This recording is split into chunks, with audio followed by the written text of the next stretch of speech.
Hello guys, welcome back around. And this time I'm going to, instead of talking it's a little bit of a news, but more a game I want to talk about because I played it a lot.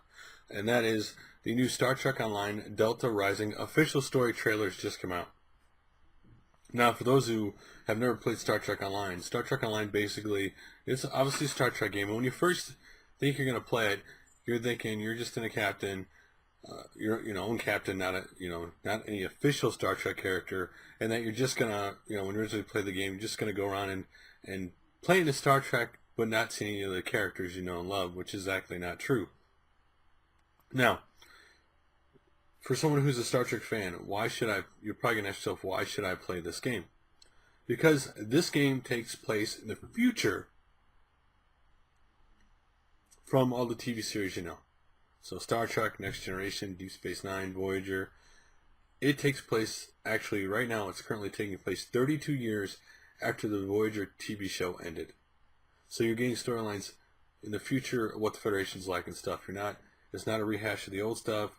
It's not, like Star Wars way in the past or way in the future where you know nothing. This is, an area where there's characters and things and locations that if you played Star Trek, you definitely like.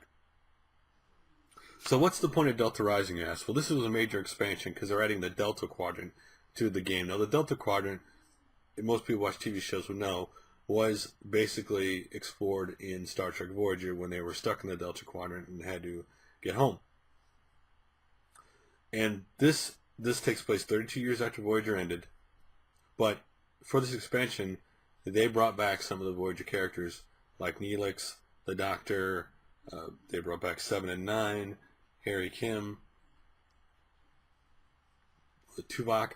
They brought those characters voiced by the original actors, which they've always voiced the original actors and the characters they've done from the major characters from Star Trek, are back to tell you the story 32 years after Voyager. And the point of the story is basically the ramifications of stuff that happened since they left the Delta Quadrant 32 years ago, and they want to fix, help the allies and friends they left behind to face some enemy.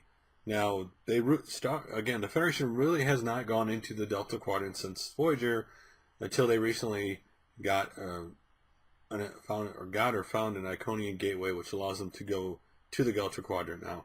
So now all the ships can go back and forth to Delta Quadrant. And that what leads into Delta Rising, that there's a great enemy, and the only thing the trailer shows, there's a great enemy, and you're going to try to, ally everybody to stop whatever it is. That's all you know. You don't know who it is. Delta Rising was a major shift in the game because they now have Tier 6 ships, which they did not have Tier 6 ships before.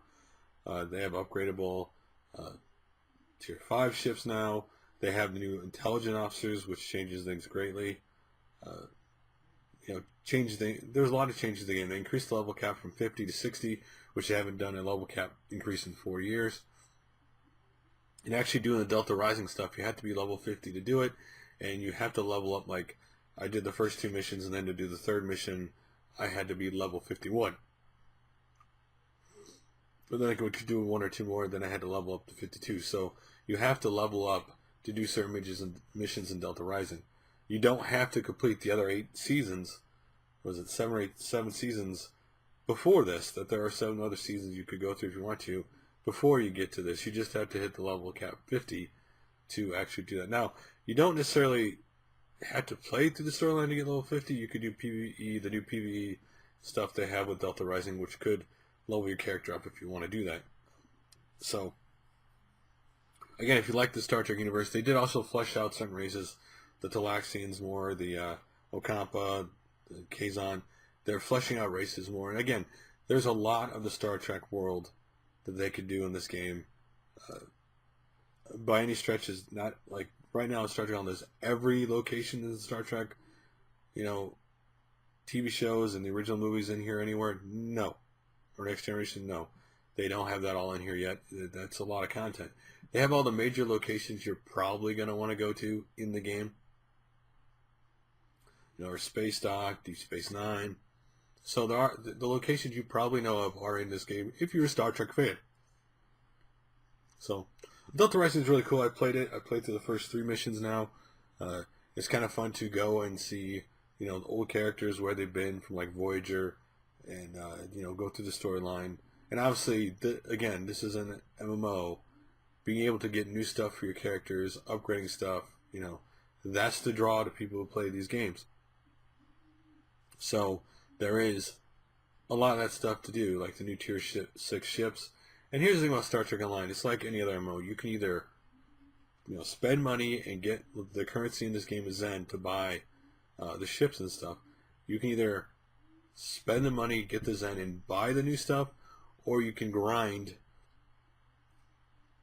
the dilithium and refine it, which you only can refine 8,000 a day in the game, and slowly get Zen that way, and then buy the stuff. The choice, it's kind of a choice is yours kind of thing.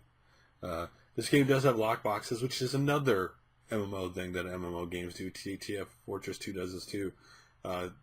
They brought back all the lock boxes for like this last weekend, and then now they're all gone for now. So now they introduced the new lock boxes, which there's 2 different ones for Delta Rising, Delta Exhibition, and then there's another Delta one. So those are the new lock boxes. You can buy master keys to unlock them. There's always a chance you can get the ship in it, the new ships, but of course you're also unlocking it to get low buy crystals, which you can get stuff with too. There are a lot of in the game. There are a lot of different currencies you never played to get stuff, from energy credits to dilithium, to energy, to the energy credits, which you mainly do by doing fleet projects. If you join a fleet, now by joining a fleet, you're just basically help like building up the higher tier mines and getting experience to build up your station and fleet. Me, Bufferkin Arcade, we started our own fleet, which we've had other people join, and we've built it up to where it's tier 5 fleet right now. We built it up over time, which our advantage to doing that. You can unlock like fleet exclusive ships and stuff like that. And again, just something that's another way to continually get yourself to play a game by doing other stuff to grind instead of if you've already burned through the story. Now, here's the thing: even though you can do the season stories, there are a lot of fan and other created stories you can do, which they do have in the Foundry for you to do, or you could just go to a world like there's an enemy attack and do that, or random events will happen if you want to do those things. Again, a lot of stuff to do in the game, but Delta Rising is really cool because I loved the Voyager TV show. Watched all 7 seasons of it when it was on TV, so it was really exciting to see that in the game, and that they got the original actors to come back. Obviously, there's no Captain Janeway, which is now Admiral in Star Trek, so she's busy doing what Orange is the New Black, so she didn't have a lot of time with the schedule, and they're doing it. But they did get a lot of the characters, and if you're someone who's a Star Trek fan, you might want to try the game out. Now, again, it's going to be really slow when you first play, and so it's going to be really slow when you first play, and you're going to have to, grind at first to get the good stuff, so that you get the weapons and better ships, so that you don't get easily blown up or stuff. But that's like any MMO. Again, the story trailer is really cool because it showed Voyager, and it was actually, if you see the trailer, it's really cool because it's actually designed in a sense to be like a Voyager episode. How they tell what's gonna, or intro, how they tell what's gonna happen. Anyway, I've bothered about enough. If you guys should watch the trailer, I got linked below for Delta Rising, or maybe you want to try out the game. If not, hey, thanks for watching. And like always, I'll put up another video soon.